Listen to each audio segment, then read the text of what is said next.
Hey everyone, ready to dive deep into the world of Good Will Hunting? Released on December 5, 1997, this film has sparked endless discussions, and today, we're uncovering every thrilling detail. If you enjoy this deep dive, don't forget to hit that like button. It really helps us grow. And for more incredible movie explorations and hidden gems, subscribe to the channel. Now, let's unravel the magic behind this cinematic masterpiece. It all begins in the working-class neighborhoods of South Boston, where we meet Will Hunting, a quiet janitor at MIT who seems like just another blue-collar guy trying to get by. But Will is hiding something remarkable, a photographic memory and a genius-level intellect that can solve equations even seasoned mathematicians struggle with. This contrast, between where he comes from and what he's capable of, sets the stage for a deeply human story about fear, trauma, and transformation. Will's brilliance is discovered almost by accident when he solves an advanced math problem left on a hallway chalkboard at MIT by Professor Gerald Lambeau, a Fields Medal-winning mathematician. Lambeau is stunned when he discovers that the unknown solver is not one of his prodigies, but the janitor he passes by every day. The revelation is almost surreal. This unassuming kid from Southie just cracked a problem that took Lambeau and his colleagues years to approach. But Will's genius comes wrapped in anger and emotional walls. A bar fight lands him in jail, and despite Lambeau's attempts to pull him out, the judge insists Will needs psychological help. This is where we meet Sean McGuire, a community college therapist played by Robin Williams in one of the most raw, heartfelt performances of his career. Unlike the polished, theoretical psychologists Lambeau introduces Will to at first, whom Will easily mocks and dismisses, Sean challenges him in a way no one else dares to. And more importantly, he understands him. Because Sean, like Will, carries his own scars. Their sessions are tense at first. Will pokes, prods, and tries to break Sean down. But it's Sean who turns the table in a powerful scene at the Boston Public Garden, delivering the iconic, "It's not your fault" line that's since become legendary. Here, Robin Williams does something subtle but seismic. He strips away all pretense and holds up a mirror to Will's pain. This moment marks the emotional turning point of the film, when Will finally allows himself to feel, to be vulnerable, and to begin healing. Meanwhile, Will's personal life is no less complex. He's got his loyal best friend Chucky, played by Ben Affleck, who provides comic relief and grounding wisdom. Chucky knows Will better than anyone, and in a brutally honest scene, he tells Will that not using his gift would be the biggest waste of all. Then there's Skylar, a Harvard student played by Minnie Driver, who offers Will a chance at love. But intimacy is foreign territory for Will, and the closer she gets, the more he pulls away, terrified she'll leave like everyone else before her. The script, written by Damon and Affleck themselves, is sharp, authentic, and full of Boston grit. It balances emotional intensity with humor and philosophical depth, especially in the dialogues between Sean and Will. The conversations touch on everything from abuse and grief to love and fear of change. There's a sense that every character is wrestling with their own demons, but it's that shared struggle that makes them feel so human, so real. Gus Van Sant's direction keeps the storytelling grounded. He doesn't rely on flashy visuals or dramatic music cues. Instead, he lets the performances breathe. You can feel the weight of every pause, every silence. And Danny Elfman's score, along with Elliott Smith's haunting songs like Miss Misery, wrap the story in melancholy and hope, as if the soundtrack itself is rooting for Will to make it out of his own head. By the final act, Will stands at a crossroads. Offered a prestigious job by Lambeau and the chance to live a structured life, he chooses something unexpected: freedom. In a quiet, wordless moment, he drives away from Boston to chase Skylar, leaving behind everything familiar. And with Sean also starting a new chapter after finally addressing his own grief, the film ends not with fireworks, but with the quiet promise of change and self-discovery. Good Will Hunting is more than a film about a genius. It's about the walls we build around ourselves and the courage it takes to let someone in. It's about the healing power of connection and the idea that brilliance, without growth and vulnerability, can remain tragically hidden. Every performance, every line, every moment is crafted with care, creating a timeless story that still resonates decades later. On December 5, 1997, a small film hit theaters with no major action scenes, no superheroes, and no high-budget effects. But what it did have was something rare: heart, honesty, and a story that felt real. Good Will Hunting wasn't just a movie. It became a phenomenon.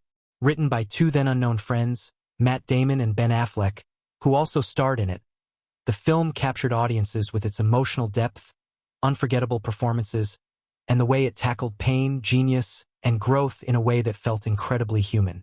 At its core, Good Will Hunting is about a 20-year-old janitor named Will Hunting, who works at the prestigious Massachusetts Institute of Technology.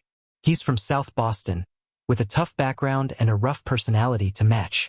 He drinks with his friends, gets into fights, and avoids anything that makes him feel vulnerable. But Will is also hiding something extraordinary. He's a self-taught mathematical genius.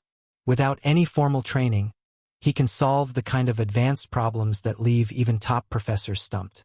One day, he solves a complex equation left on a chalkboard by Professor Gerald Lambeau, and this moment kicks off the chain of events that changes his life.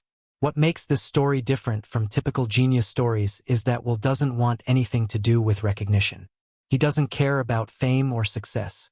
He's angry, defensive, and deeply afraid of getting close to anyone or anything that might hurt him. We find out he's been abused as a child, and the emotional walls he's built around himself are high and strong. Even when people offer him opportunities, he pushes them away. After Will gets arrested for assaulting a police officer during a street fight, Professor Lambeau steps in and arranges for him to avoid jail, under one condition. Will has to work on advanced mathematics under Lambeau's guidance, and he must attend therapy. But therapy isn't something Will takes seriously. He mocks every therapist he's sent to, until he meets Sean McGuire, a quiet, thoughtful psychologist who won't let Will get away with his usual games. Sean, played by Robin Williams in one of his most powerful performances, becomes the heart of the story. He understands pain. He's lost his wife to cancer, and he's lived a life full of real struggles. While everyone else tries to break Will down with logic or force, Sean uses patience, honesty, and vulnerability. Their conversations aren't just scenes, they're emotional battles. They challenge each other, open up to each other, and over time, build a connection that begins to chip away at Will's defenses. At the same time, Will meet Skylar, a Harvard student who sees something in him beyond his hard shell. Their relationship is sweet and genuine, but like everything else, Will tries to run from it. He's scared of being loved, scared of being known, and terrified that, like everyone else in his life, Skylar will leave. The way he handles intimacy, by pushing people away before they can hurt him, is a major part of his character. And when Skylar asks him to move to California with her, Will panics and shuts down. One of the most powerful scenes in the film takes place on a park bench in Boston's public garden. After Will insults Sean's past and his dead wife, Sean doesn't yell or get angry. He simply tells Will that he might be smart, but he doesn't know anything about life. He's never left Boston, never truly loved someone, never stood by a hospital bed watching someone die. The speech is quiet, but it hits like a hammer. It's not about books or intelligence. It's about experience, pain, and the human connection that Will avoids at all costs. That scene alone is one of the reasons people still talk about this film today. The movie slowly builds toward Will's transformation, not into a famous mathematician, but into someone who's finally willing to look at his pain and deal with it. The turning point comes later when Sean repeats a simple line to Will over and over: "It's not your fault." First, Will brushes it off. But as Sean keeps saying it, Will breaks down. It's one of the rawest, most emotional moments in film, and it feels completely real. It's not overdone. It's quiet, and that's what makes it hit so hard. For the first time, Will let someone in. And for the first time, he starts to believe that maybe he doesn't have to keep punishing himself. What makes Good Will Hunting truly special is that it never feels like it's trying to impress. It's honest. It doesn't rely on dramatic twists or big surprises. It relies on truth. The characters speak like real people. The Boston accent, the slang, the jokes between friends, they all feel authentic. The friendship between Will and Chucky, played by Ben Affleck, is one of the strongest parts of the movie. Chucky might not be a genius, but he loves Will like a brother. In one scene, he tells Will that the best part of his day is the few seconds when he walks up to his door and hopes he's not there. That maybe he finally left, chasing a better life. It's not jealousy. It's hope. He wants his friend to grow even if it means losing him. The performances in this movie are unforgettable. Matt Damon, only 27 at the time, plays Will with the perfect mix of charm and pain. Robin Williams, who won an Academy Award for his role, brings warmth and sadness to Sean. Minnie Driver, as Skylar, gives her character strength and heart, refusing to play the cliché girlfriend role. Everyone feels like a real person, not just a part of the story. Even visually, the movie knows when to hold back. It doesn't need flashy shots or heavy music. Instead, it shows us quiet streets, bars, college halls, and small apartments. The world feels lived in, and that helps us connect even more deeply with the characters. Danny Elfman's score, along with songs by Elliott Smith, creates an emotional background that never takes over but always adds to the feeling of each moment. When Good Will Hunting was released, no one expected it to become such a huge hit. It was a character-driven story with unknown writers and a modest budget. But audiences connected with it immediately. People saw themselves in Will, the fear of not being enough, the struggle to accept love, the feeling of wasting potential. And they saw hope in Sean, who reminded us that healing is possible, even after great loss. The film went on to earn 9 Academy Award nominations, including Best Picture, Best Actor for Damon, Best Supporting Actress for Driver, and Best Director for Gus Van Sant. It won 2 Oscars, Best Supporting Actor for Robin Williams and Best Original Screenplay for Matt Damon and Ben Affleck. Watching their names called on stage, the 2 young writers couldn't believe what was happening. Their story, written in a small apartment, had touched millions. But the real power of Good Will Hunting doesn't lie in its awards. It lies in how it makes people feel. It speaks to those who've been hurt, who've hidden their gifts, who've pushed people away to protect themselves. It's not a movie about math. It's a movie about becoming whole, about choosing to grow, about allowing yourself to be loved, even when it's scary. As the second half of Good Will Hunting unfolds, the walls around will begin to shift. The therapy sessions with Sean become less about resisting and more about searching. Each meeting reveals a little more. Sean doesn't press too hard, but he knows exactly when to sit in silence and when to challenge Will's clever defenses. He lets Will talk, but more importantly, he listens without judgment. It's a quiet battle between 2 people who've seen enough pain to recognize it in each other. At the same time, Professor Lambeau becomes increasingly eager to showcase Will's talent to the world. He pushes Will into interview after interview, high-level, prestigious jobs with government agencies and top tech companies. But Will shrugs them off. He either skips them or sends Chucky in his place, watching from a distance as the world tries to figure him out. Lambeau sees a brilliant mind going to waste. Will sees a world full of expectations he never asked for. Will's relationship with Skylar begins to deepen, and for a moment, he lets himself imagine something more. They share laughter, tenderness, and a connection that cuts through his usual armor. But when she asks him to come to California with her, to move across the country for love, Will recoils. She pushes gently, asking about his past. He lies, crafting stories about having 12 brothers, telling her only what he thinks she wants to hear. When she tries to break through the surface, he panics. The idea of someone knowing the real him, his foster care background, the abuse, the trauma, is too much. He lashes out, says cruel things, and breaks it off. Not because he doesn't care, but because he does. And that terrifies him. After one of his therapy sessions, Will overhears a heated argument between Lambeau and Sean. They argue over what's best for him. Lambeau wants him to pursue greatness, to embrace his genius and rise above his circumstances. Sean, on the other hand, believes Will needs to confront his pain and find his own path, not one designed by others.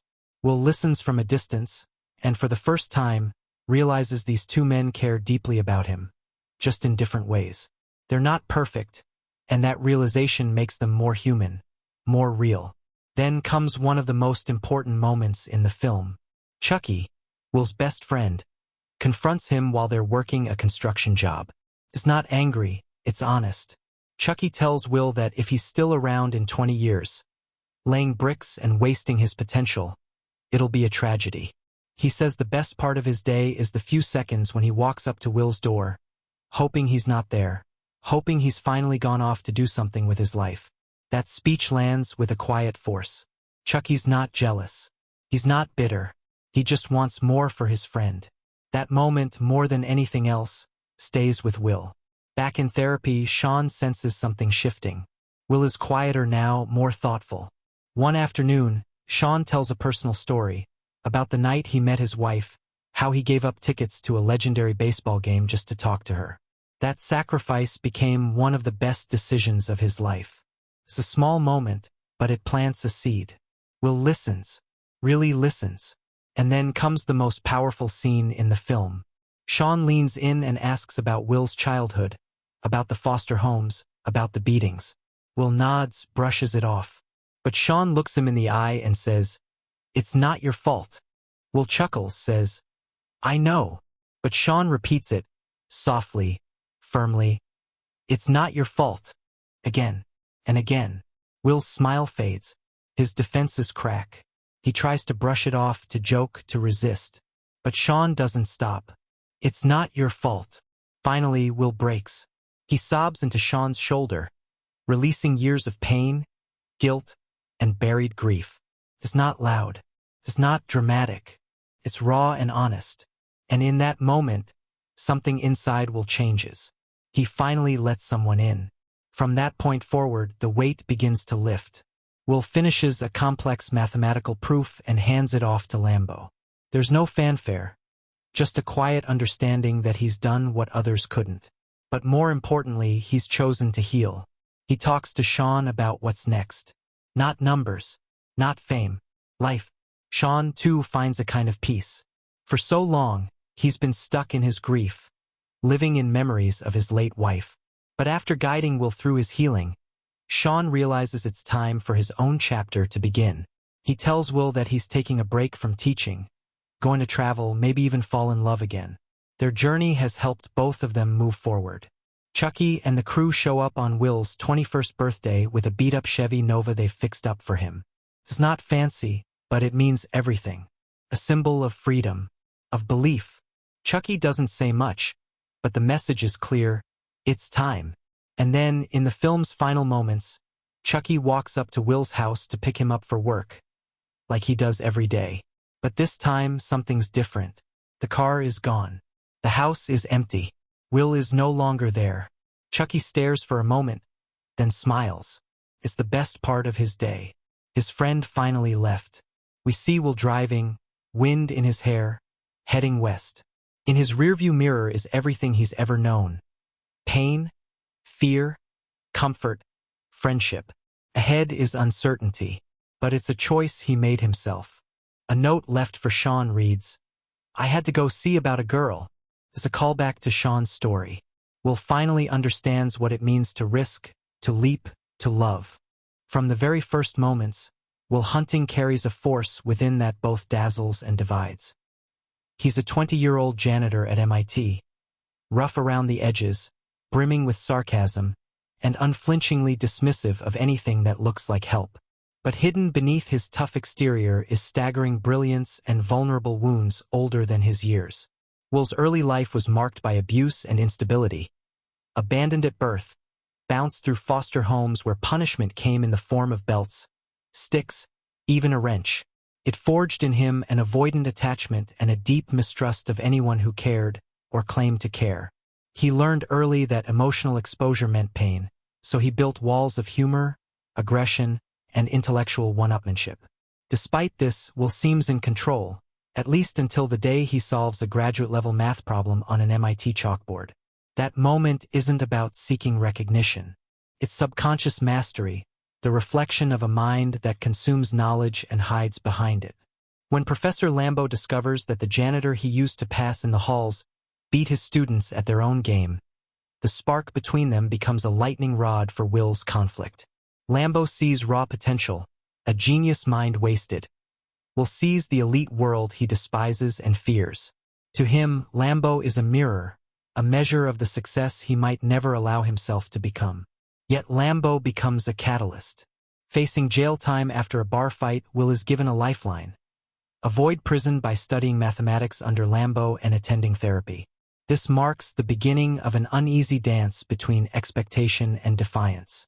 Will agrees to conditions. He scoffs at math, yes. Therapy, no. He then proceeds to mock every therapist he's assigned, using humor and intellect as shields, until he meets Sean. Sean McGuire is nothing like the other therapists. A South Boston man who shares Will's roots, Sean carries grief visibly. He lost his wife to cancer. He belongs to the life Will is terrified to lead. The first session explodes violently. Will insults Sean's wife, and Sean responds not with detached calm, but with quiet fury, grabbing Will by the shirt and promising retribution if he dares again. That raw authenticity, pain, love, honesty, is something Will has never faced. This man doesn't flinch. This man stays. In that tension, a bond begins. Over time, what makes Sean so transformative is not therapy technique, but honesty and presence. He shares his grief openly, telling Will how he gave up a Game 6 World Series ticket to meet his future wife, choosing love over glory. That act becomes a lesson. Life doesn't always reward intelligence, but it rewards presence, connection, vulnerability. In contrast, Lambo pushes Will toward academia with little regard for his inner world.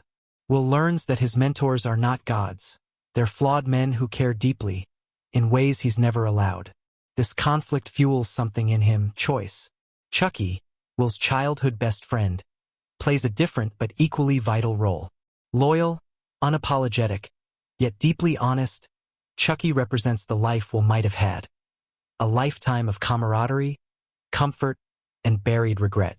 The scene where Chucky declares that the best part of his day is walking up to Will's door hoping Will's gone. That moment cracks Will's armor. It's not condemnation. It's love urging Will toward courage. Chucky refuses to let Will hide, not because he demands greatness, but because he knows Will deserves it. Then there's Skylar, the woman who offers Will a chance at intimacy, tenderness, and an honest identity. She sees something more than charm and cocky wit. She sees worth. But Will lies, makes up 12 brothers, keeps her away from his life, refuses to show her the parts of him that hurt. When she asks him to go with her to California, he recoils in terror. Not because he doesn't love her, but because love means risk. To let her in is to expose all his wounds, and he's spent a lifetime avoiding that possibility. When their connection finally pushes him to vulnerability, he lashes out, claiming he's an orphan, closing the door before she can learn the truth. The emotional tension builds until therapy becomes unavoidable. Will overhears Sean and Lambo arguing not about math but about his humanity. Lambo pushes success. Sean pushes healing. More than shame or manipulation, Will sees two adult figures sincerely arguing over his best future. They're real. They care. In hearing that fight, something in Will shifts. He begins to consider these men not as controllers but as guides, and that he might choose his own path. Then comes the pivotal moment, the repetition of 3 words, "It's not your fault." Sean delivers them softly, again and again until Will breaks. The humor, the sarcasm, the intellectual arrogance dissolves. Tears come. Real grief, buried shame, and long-held guilt surface and empty themselves onto the therapy room floor. Suddenly, Will let someone in. He stops protecting, stops hiding. In that moment, he opens the crack through which healing begins. Matt Damon's performance captures this beautifully. The stiffness in his posture loosens, the tone of rage softens, vulnerability seeps into his silence.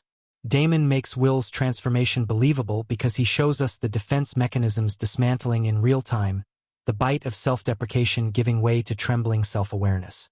Robin Williams carries Sean with such warmth that it lingers long after the credits. His empathy, drawn from lived loss, doesn't feel performative, it feels necessary.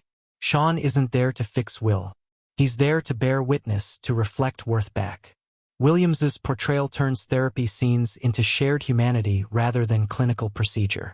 Minnie Driver as Skylar gives life to Will's possibility of love. She's smart, grounded, empathetic. She doesn't pander to his intellect or pity his wounds. She sees him. In their scenes, vulnerability meets humor. Love touches fear. She isn't just a love interest. She's a mirror that forces Will to face his truth. Professor Lambeau, portrayed with authority and ego, represents the allure and trap of achievement without soul. He pushes Will toward the academic world, believing raw intellect just needs direction. But his vision lacks the personal stakes. He hasn't walked Will's miles. That difference builds tension not out of malice, but misalignment. Together, these relationships form a constellation of influences around Will. The voice of intellect, the voice of love, the voice of loyalty, and the voice of pain. They test him, protect him, break him open, and finally offer him choice. By the film's close, Will has changed. Not into the polished genius Lambeau dreams of, but into someone capable of risk. He picks love over safety, freedom over familiarity. He chooses vulnerability. That final act, driving away with only a note, becomes quiet victory. Will's arc is compelling because it's not about greatness. It's about becoming whole. That's why the characters around him matter as much as he does. Sean becomes the father figure who doesn't demand greatness, only presence. Chucky is the brother who believes in potential more than comfort. Skylar is the love who demands truth. Lambeau is the ambition that forces him to evaluate what ambition really costs. What makes Good Will Hunting linger in the minds of its audience isn't just the powerful performances or the raw, emotional writing. It's the carefully crafted layers that unfold more each time you watch. Beneath the surface of every scene are subtle details, clever callbacks, and hidden meanings that quietly enhance the story. From the very start, Will Hunting is introduced not as a genius in a lab, but as a janitor sweeping floors. This contrast isn't just situational irony. It's a symbolic move. Will hides in plain sight. When he casually solves the complex math problem on the hallway chalkboard, it's not just a plot device. It's a reflection of his subconscious need to be seen without inviting vulnerability. He solves it not for attention but because it's who he is, a man who thinks on levels others can't, yet refuses to take credit for it. There's also symbolism in the artwork seen throughout Sean's office, especially a painting of a boat in a storm. At first glance, it's just a painting, but look closer, and it's a perfect metaphor for Will's emotional state, a single figure adrift in chaos. It also mirrors Sean's own experience, trying to guide someone through stormy waters that he's weathered himself. As the therapy sessions progress, that image quietly anchors the emotional journey both characters are on, navigating fear, grief, and healing in waters that are rough but survivable. Even the film's title, Good Will Hunting, has layers. On the surface, it sounds like the story of a man named Will Hunting, but it also plays like a sentence. The search for goodwill. As the film progresses, we realize this is exactly what the characters are doing, searching for goodness, for hope, for healing within themselves and each other. There's a moment in Sean's story about giving up World Series tickets to meet the woman who would become his wife. This story isn't just a touching memory. It foreshadows Will's final decision in the film, to leave everything and go see about a girl. The callback is subtle but powerful, and it becomes a reflection of how Sean's vulnerability becomes the blueprint for Will's courage. Humor also plays a role in hinting at deeper truths. When Casey Affleck's character, Morgan, blurts out the line, "I swallowed a bug," it seems random and comedic, but it's actually a sly reference to a famous real-life blooper in cinema history. The moment is more than just an ad-lib. It's one of many examples where the film blends spontaneous humor with storytelling. Boston itself becomes a character in the movie, and that's by design.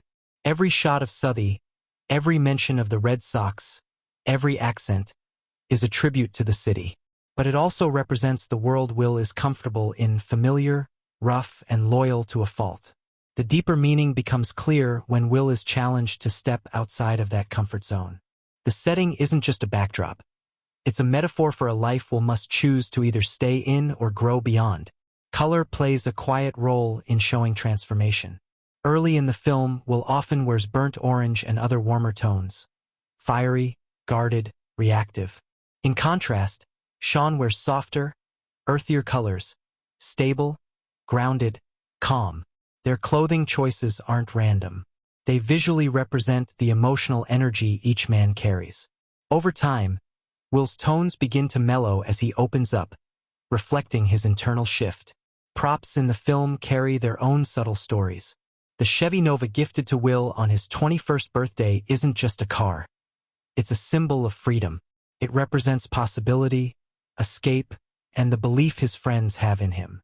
It's not flashy or expensive, but that's the point. It's built with care and loyalty, the very things Will struggles to accept. Skylar, played by Minnie Driver, is more than just a love interest. Her name and character are based on Matt Damon's real-life girlfriend at the time, Skylar Satenstein, who was attending medical school. That connection adds real-world emotional weight to the relationship. When Skylar asks Will to come with her to California, the choice isn't just geographical. It's emotional. California represents vulnerability, intimacy, and a future that Will doesn't believe he deserves. Not yet. Lines of dialogue throughout the film are filled with deeper meanings. When Sean tells Will, "It's not your fault," it's not just a repeated phrase. It's an incantation that breaks through years of trauma and shame. The power lies not in the words themselves, but in their repetition, their timing, and the genuine love behind them. The entire arc of therapy, the months of tension and deflection, builds to that one moment. That's where the healing truly begins. There's another detail that most viewers miss. Will's janitor uniform has the name Bob stitched on it. It seems insignificant, but it's a small, sharp reminder that to the world around him, Will is anonymous. Just another blue-collar worker. Only a few people know who he really is. That small badge becomes symbolic of how invisible Will has made himself, deliberately, for protection. Even the casting holds Easter eggs of its own. The scenes between Damon and Robin Williams carry special weight because Williams wasn't just acting. He improvised much of his dialogue, particularly in the more emotional scenes. His famous farting wife story was unscripted, and Matt Damon's laugh in that scene is completely genuine.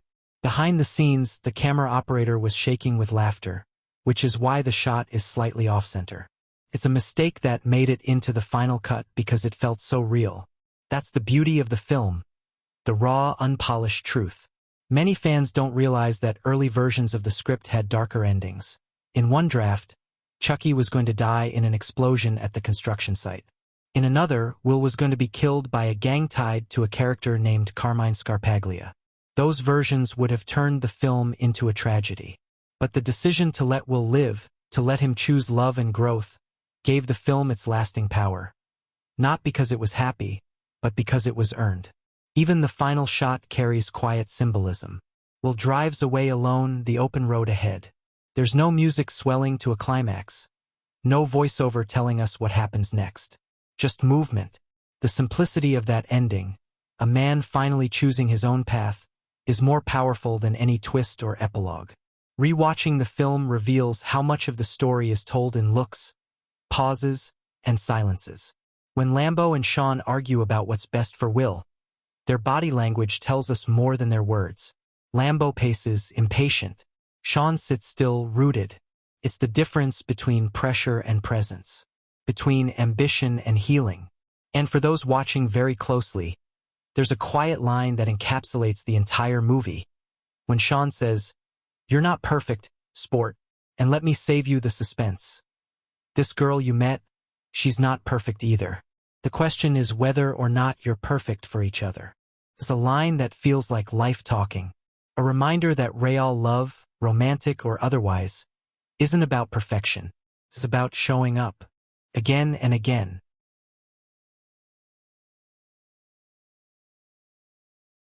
From the very first frames of Good Will Hunting, the movie invites viewers into a world that is far more than the sum of its scenes.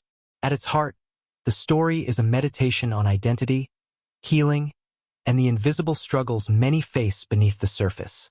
The film's deeper messages unfold gradually, threaded into every interaction and moment, encouraging audiences not just to watch, but to feel the weight of what it means to be trapped by fear, class, and past trauma, and yet still carry the possibility of hope. One of the film's central themes is the tension between genius and self-destruction. Will Hunting is a man whose mind soars with brilliance, yet he remains imprisoned by the emotional scars of his childhood. This duality runs throughout the film, revealing the complexity of human potential and the harsh reality that talent alone cannot heal wounds. The symbolic contrast between the polished world of academia and the gritty, blue-collar streets of South Boston paints a vivid picture of Will's internal conflict.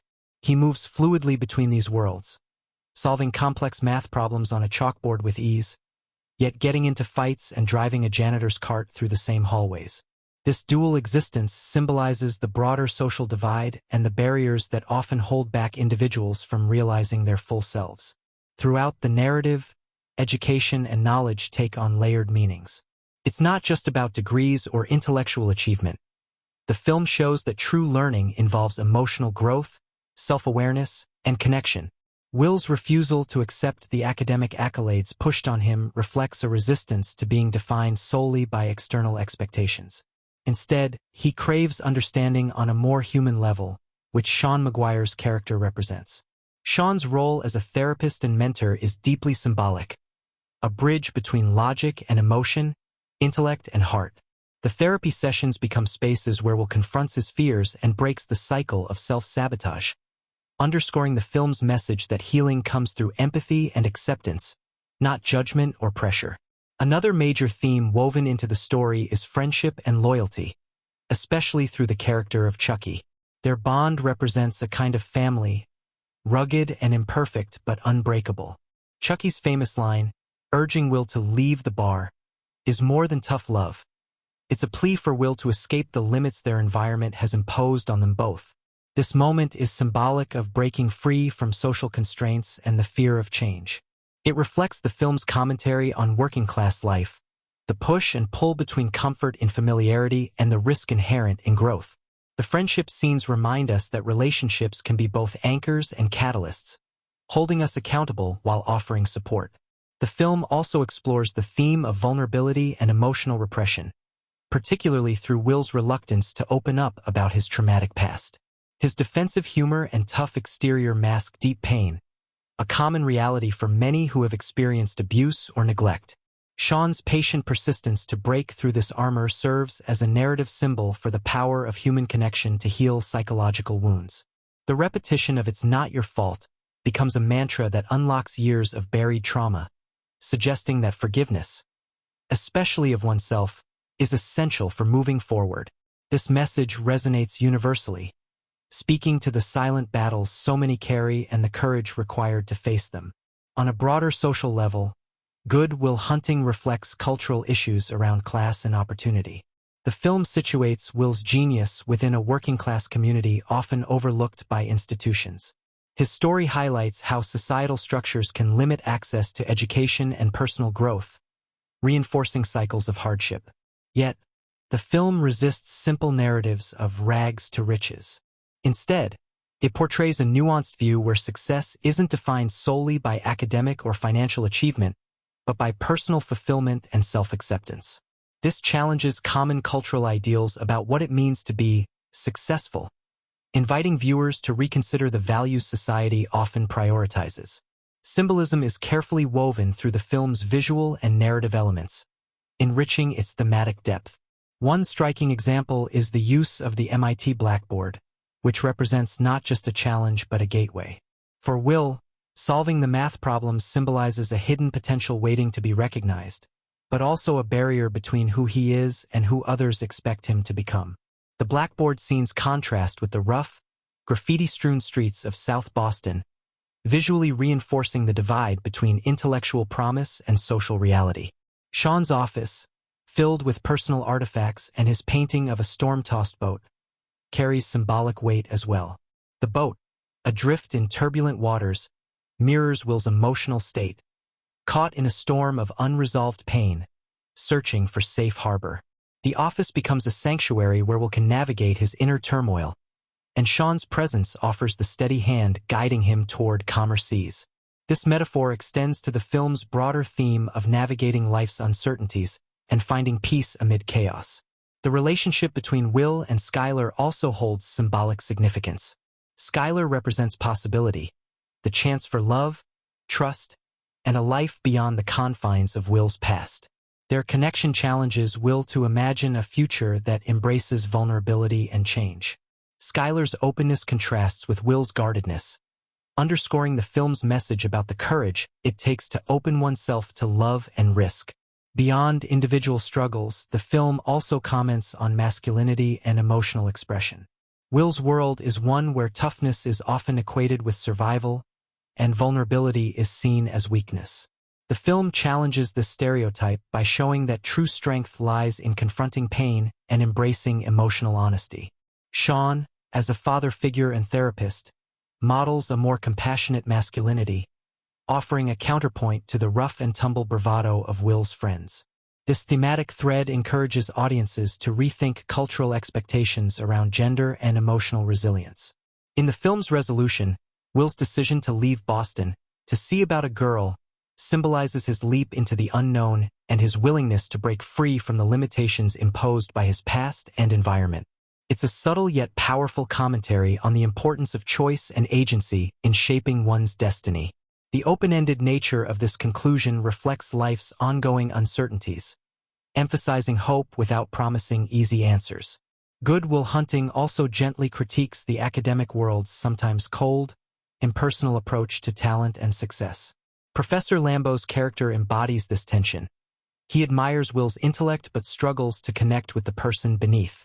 His insistence on steering Will toward accolades and career success highlights a societal tendency to value achievement over well-being. The film invites viewers to question the cost of such priorities and consider the human being behind the achievements. In all these ways, Good Will Hunting becomes more than a story about.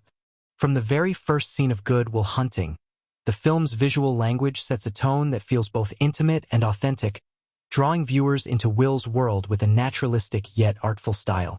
The director, Gus Van Sant, employs a restrained but deliberate approach to cinematography and editing that perfectly complements the story's emotional core.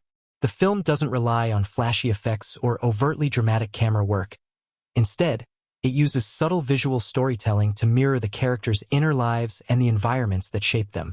The cinematography, led by Jean-Yves Escoffier, captures the working-class neighborhoods of South Boston with a raw, grounded aesthetic that feels lived in and genuine. The use of natural light, often soft and diffused, bathes the streets, bars, and apartments in a warm glow that contrasts with the harsh realities faced by the characters. This lighting choice creates a sense of familiarity and comfort, despite the tension simmering beneath the surface. The camera work often favors medium and close-up shots, allowing the audience to witness the nuanced expressions and subtle shifts in the actors' performances, critical for a film so dependent on emotional honesty. One of the most striking visual techniques in the film is its use of framing to emphasize isolation or connection. Early on, Will is often framed alone or separated by physical barriers, doorways, windows, or shadows that visually represent his emotional walls. These compositions subtly reinforce the theme of isolation and his struggle to break free from the past. Conversely, scenes where Will begins to open up, especially during therapy sessions or moments with Skylar, feature tighter, more intimate framing that invites the audience into a shared space of vulnerability. This careful choreography of space and perspective deepens the storytelling without a single word being spoken. Editing in Good Will Hunting supports this naturalistic style with a measured pace that allows scenes to breathe. The cuts are clean and unobtrusive, avoiding quick montages or flashy transitions. Instead, the editing choices encourage the audience to linger on moments of silence, look into characters' eyes, and absorb the emotional weight carried in their pauses.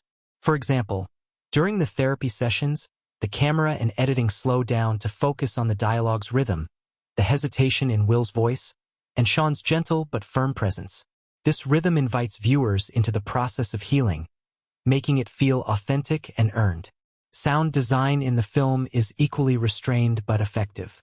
Ambient sounds from Boston streets, the hum of traffic, distant chatter, the clinking of glasses in the bar, immerse the viewer in the environment, grounding the story in a tangible reality. These background noises aren't distractions but essential layers that create atmosphere and texture. The moments of silence between characters are particularly powerful, allowing the weight of unsaid feelings and tension to fill the space. This thoughtful use of sound encourages the audience to engage more deeply with the emotional undertones of each scene. Music, composed by Danny Elfman, plays a subtle but significant role in shaping the film's mood. Unlike sweeping orchestral scores common in dramas, Elfman's compositions for Good Will Hunting are minimalistic and often melancholic, supporting the narrative without overpowering it. The score gently underscores key moments of introspection and connection, enhancing the emotional resonance without dictating how the audience should feel. This restraint allows the actors' performances and the writing to shine, while the music quietly threads the scenes together. The film's soundtrack also features carefully selected songs that reflect the cultural backdrop and the characters' emotional states. For instance, the use of Elliott Smith's haunting Miss Misery in the closing credits encapsulates the film's themes of pain, hope, and the bittersweet nature of change. The song's introspective lyrics and soft acoustic melody resonate with Will's journey, leaving viewers with a lingering emotional impression that extends beyond the narrative. One of the unique stylistic choices that define Gus Van Sant's vision in this film is his focus on authenticity and simplicity. Rather than relying on elaborate sets or dramatic lighting, the film feels grounded in real locations and everyday spaces. Scenes in the bar, Will's apartment, or the MIT hallways feel lived in and natural, inviting the audience into the characters' worlds without artifice. This choice amplifies the relatability of the story and anchors the more intense emotional moments in a believable setting. Van Sant also uses camera movement sparingly but effectively. When employed, handheld shots add a sense of immediacy and intimacy, particularly in scenes of conflict or vulnerability. For example, during the intense therapy sessions or the fight scenes, the slight shakiness of the camera mirrors the emotional turbulence, drawing viewers closer into the experience. In contrast, steadier shots are used during moments of calm or reflection, creating a balanced rhythm that mirrors the story's emotional ebb and flow. Color grading throughout the film is muted, with an earthy palette dominated by browns, blues, and grays. This choice reinforces the film's grounded tone and the working-class environment, avoiding the glossiness often associated with Hollywood dramas. The subtle use of color also highlights shifts in mood, warmer tones during moments of connection and cooler hues during periods of isolation or conflict, adding a visual layer to the storytelling. Another notable technique is the film's use of everyday objects and settings as symbolic anchors. The janitor's cart that will pushes through the MIT hallways is more than a prop. It symbolizes his invisibility within the academic world and the disconnect between his environment and his potential. Similarly, the simple act of fixing a door, shared conversations on park benches, and casual gatherings at the bar all serve as grounding moments that reveal character and community without grand gestures. These choices reflect Van Sant's dedication to portraying life's small, meaningful moments that often go unnoticed but carry great emotional weight. The film's visual storytelling also shines in its portrayal of relationships. The therapy room, with its warm lighting and personal touches, contrasts with the cold, institutional spaces elsewhere, highlighting the safe space Sean creates for Will. The progression from tension to trust between the two men is mirrored visually by the softening of light and the closing of physical distance in the frame. Similarly, the chemistry between Will and Skylar is captured through lingering shots that emphasize vulnerability and connection, making their relationship feel authentic and deeply human. In addition, the film's narrative structure, supported by visual and one of the most captivating aspects of Good Will Hunting is the undeniable chemistry that radiates between the actors, bringing the story's relationships to life in a way that feels authentic and deeply moving. From the very first interaction between Matt Damon's Will Hunting and Robin Williams' Sean Maguire, the connection is electric and palpable. Their performances don't just tell a story. They invite the audience into an intimate space where trust, conflict, and healing unfold naturally. This chemistry was not accidental but a product of mutual respect, improvisation, and a shared commitment to truth in their roles. Matt Damon and Ben Affleck, who co-wrote the screenplay, had a clear vision for the characters they wanted to portray, and their deep friendship helped establish an on-set environment of openness and trust. Damon's portrayal of Will is layered with vulnerability beneath a tough exterior, and Affleck's Chucky provides the grounding, heartfelt friendship that anchors Will's world. The natural camaraderie between Damon and Affleck shines through in every scene, from lighthearted banter to moments of serious confrontation, lending credibility to their lifelong friendship on screen. This ease of interaction allowed them to explore the characters' dynamics with subtlety and humor, enriching the story's emotional texture. Robin Williams brought a unique energy to the set, blending his comedic brilliance with a profound sensitivity. His chemistry with Damon was extraordinary, and their dialogue sessions, especially the therapy scenes, often involved a degree of improvisation that added spontaneity and authenticity. Behind the scenes, Williams's warmth and generosity helped create a safe space for Damon, who was relatively new to the film industry. This dynamic translated on screen as the complex, evolving bond between Sean and Will, one filled with both tenderness and challenge. The genuine affection between the actors made their exchanges compelling and relatable, drawing audiences deeply into the heart of the story. The supporting cast also contributed significantly to the film's textured world. Minnie Driver's portrayal of Skylar is vibrant and sincere, her chemistry with Damon's while adding a romantic thread that balances the story's heavier themes. Her warmth and charm make Skylar not just a love interest but a catalyst for Will's personal growth. The camaraderie among the ensemble cast, particularly in scenes set in the local bar, feels effortless and lived in, reflecting the tight-knit community they represent. These interactions, often underscored by quick wit and humor, provide much-needed levity while highlighting the characters' shared histories and loyalties. Behind the scenes, the collaborative atmosphere was key to shaping the film's honest tone.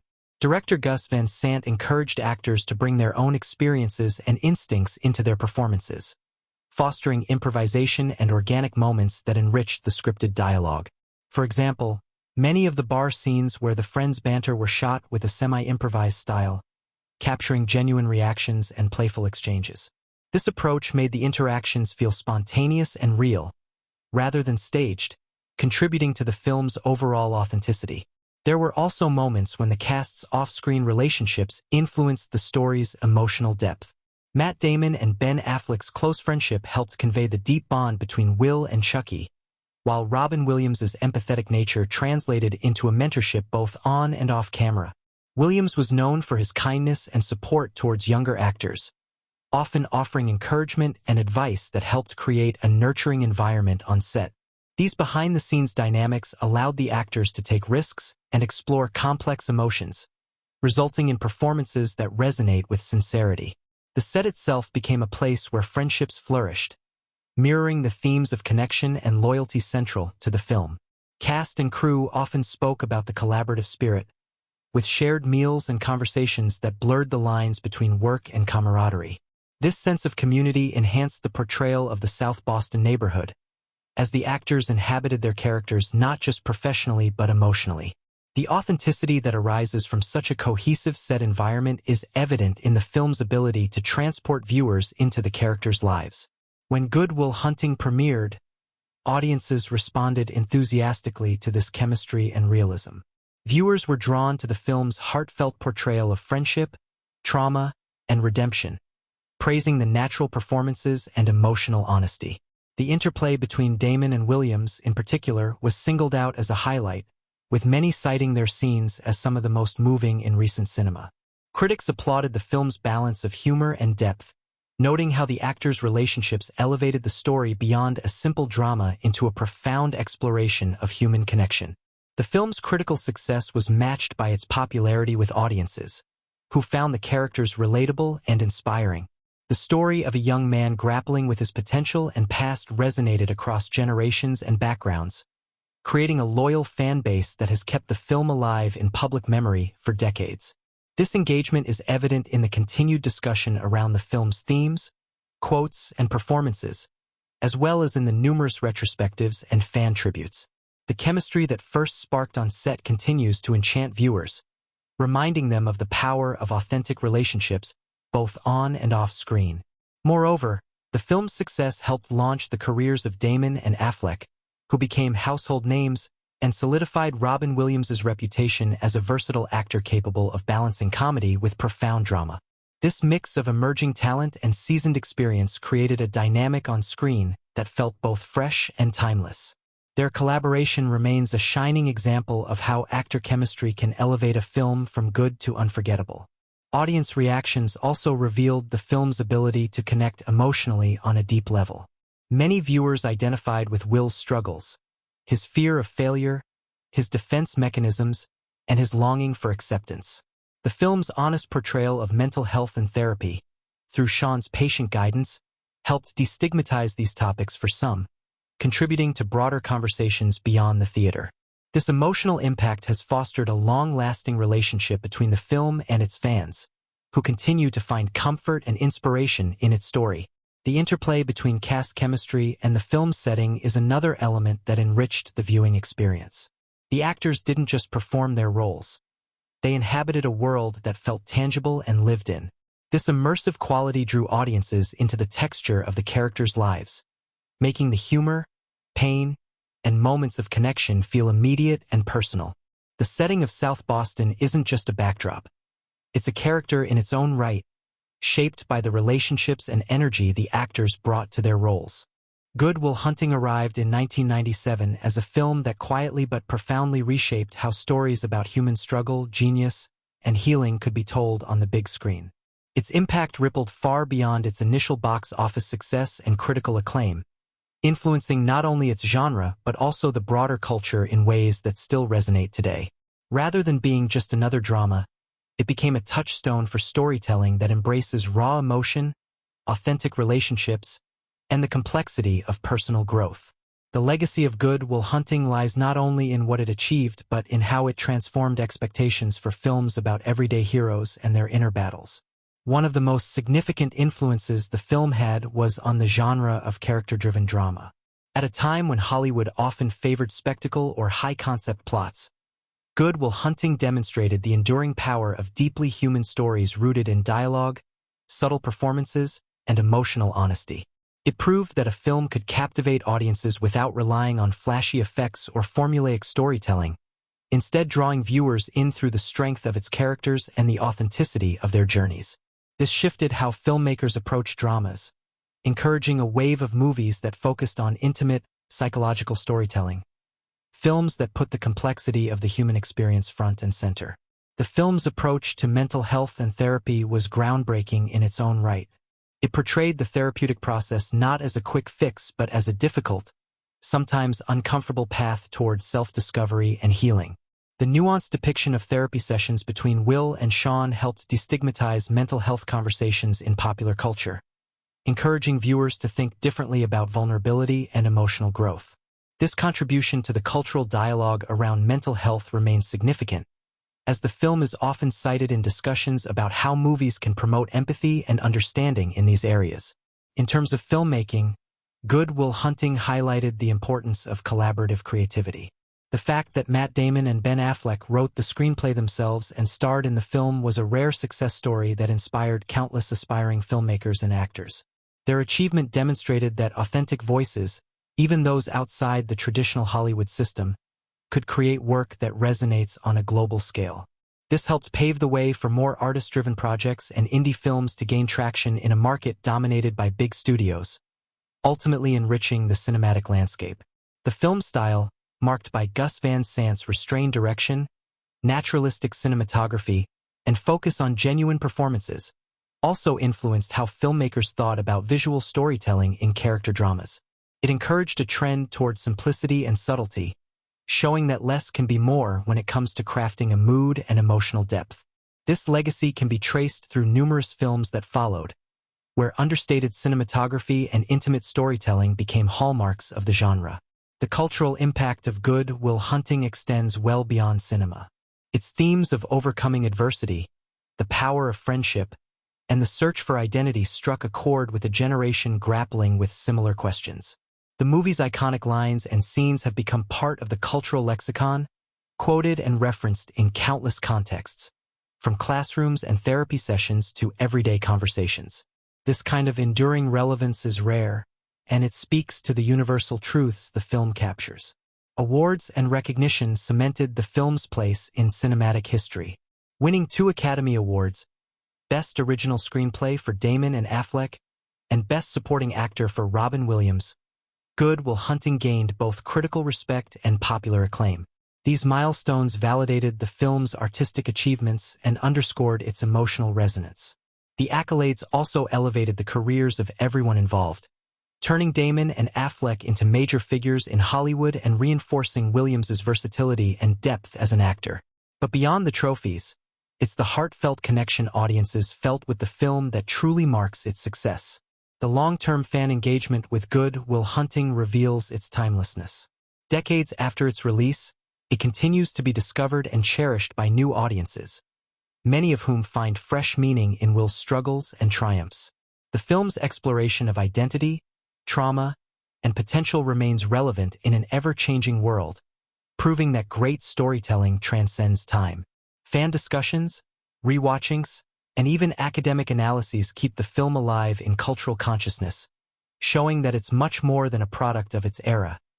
It's a story for all times. Perhaps most importantly, Good Will Hunting reminds us why movies matter. It shows how a well-told story can illuminate the human condition, offering hope, empathy, and understanding. The film encourages viewers to look beyond surface appearances, to confront pain and fear, and to believe in the possibility of change. In this way, its legacy is one of compassion, a legacy that continues to inspire filmmakers, actors, and audiences alike. In closing, Good Will Hunting stands not only as a cinematic achievement, but as a cultural beacon that redefined how stories about personal struggle and growth can be told. Its influence echoes in the films it inspired, the conversations it sparked, and the hearts it touched. More than 25 years later, it remains a vital and moving work, a reminder that sometimes the greatest journeys are the ones within ourselves, and that telling those stories with honesty and courage can change the world. As we draw this deep dive into Good Will Hunting to a close, it's impossible not to reflect on everything that makes this film truly exceptional. A rare combination of heart, intellect, and raw emotional power that continues to resonate decades after its release. What sets Good Will Hunting apart is not just the story of a troubled genius or the struggle to overcome personal demons, but the way it weaves those themes through unforgettable performances, compelling characters, and a narrative that feels both deeply personal and universally relevant. From the very first scene, the film invites us into Will Hunting's world, a world where brilliance and pain coexist, where tough street smarts mask a vulnerable soul searching for meaning and connection. The screenplay by Matt Damon and Ben Affleck is a masterpiece of subtlety and insight, balancing humor, heartbreak, and hope with an authenticity that never feels forced. It's a story that doesn't just entertain. It challenges us to confront our own fears, doubts, and potential. The characters stay with us long after the credits roll.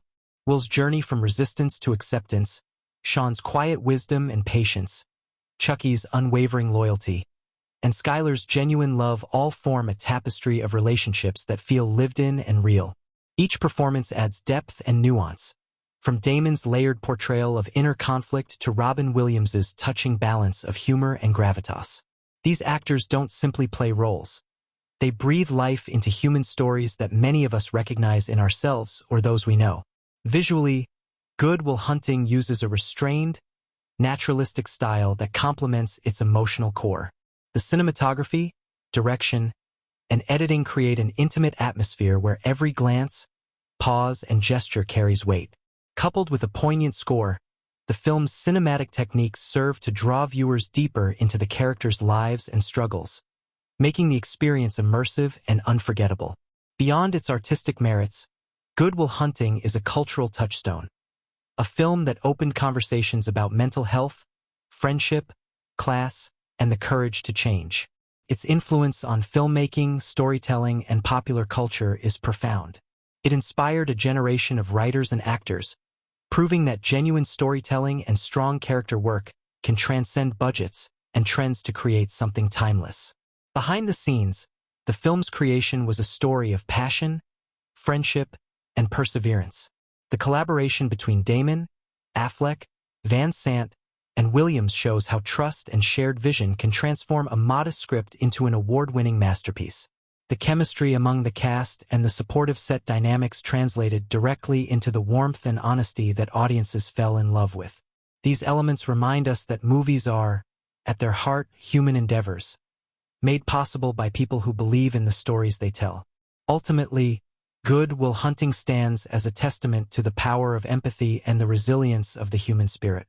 It's a film that encourages us to look beyond surface appearances, to listen more deeply, and to embrace the possibility of growth and redemption. Whether you've seen it once or many times, the film offers new insights with each viewing, rewarding us with its layers of meaning and emotion.